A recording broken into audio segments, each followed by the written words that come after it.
a question from someone who is concerned whether her 2 centimeter gallstone will come out for sure. I cannot tell you that your stone will come out for sure during a liver or gallbladder flush, but I can tell you from many thousands of people who had that kind of stone, that size stone in the gallbladder, that it actually did come out. I personally had many such stones, and mine came out during the liver flushes 6 and 7. My wife passed a stone that was fully calcified that came from the gallbladder, and that was 2.5 inches long and about an inch wide, and that stone came out without any problem from passing through the gallbladder and the common bile duct into the small and large intestine for excretion. However, when it came out from the anus, that's when she felt some discomfort, almost pain, because the stone was very rugged, had sort of crystal structures on it, and that created an irritation just for the time of passing it. She felt like she gave birth to a rock, and so that's the only discomfort that you might expect when a stone of that size passes through. But 2 centimeters is still very small comparatively. I have seen in many people that these kinds of stones, they tend to sit in the gallbladder for a long time until other stones, like the cholesterol stones, which you cannot see on an ultrasound, have come out first. In other words, the gallbladder must be able to take in enough bile.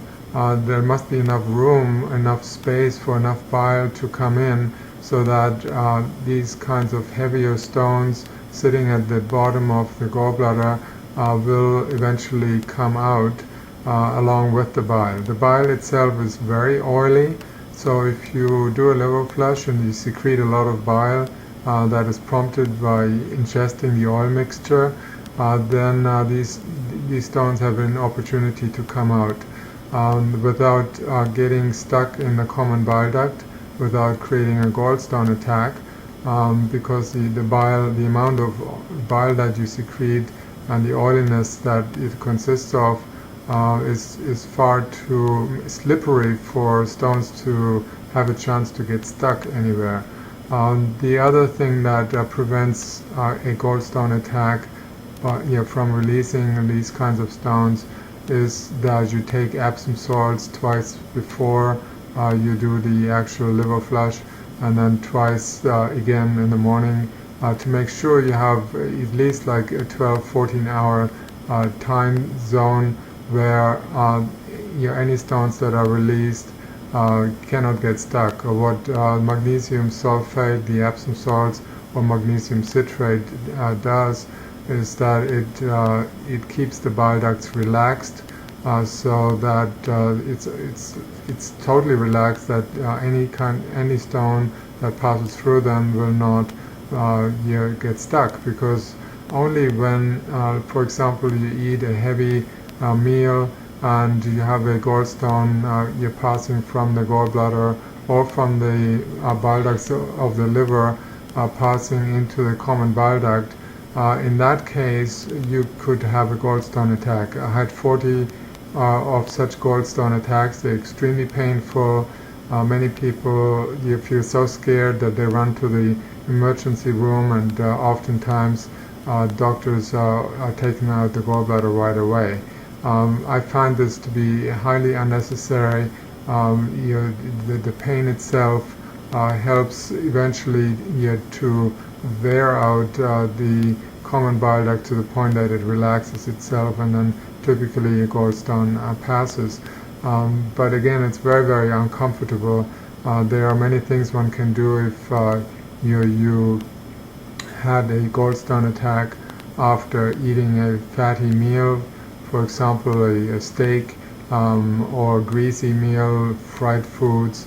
eggs, which is a typical your instigator or prompt for having a gallstone attack, then you can drink a glass of Epsom salts that is 1 tablespoon dissolved in a glass of water, and drink that on an empty stomach, and it typically relaxes the bile duct so that any trapped stone or stones can pass easily and quickly.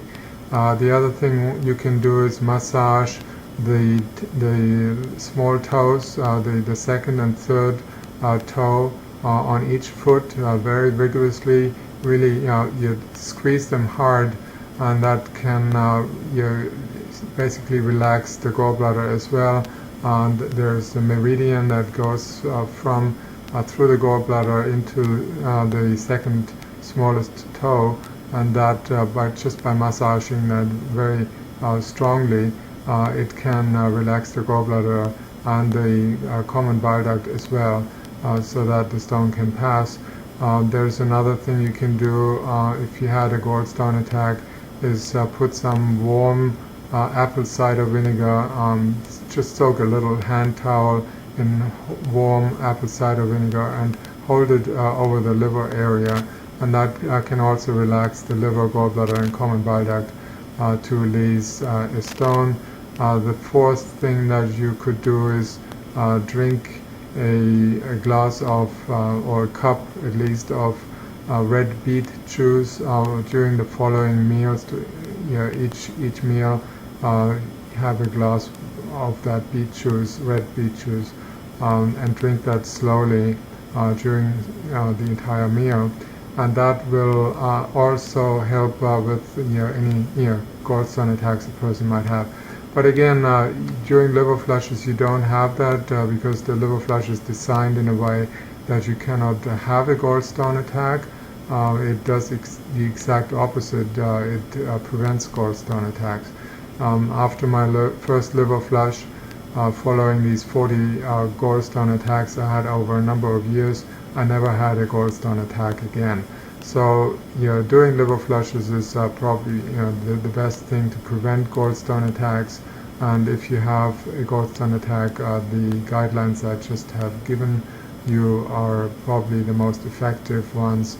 And many people who have followed them, they never had to go to the hospital, and they were afterwards starting to do liver flushes, and then you had never a gallstone attack.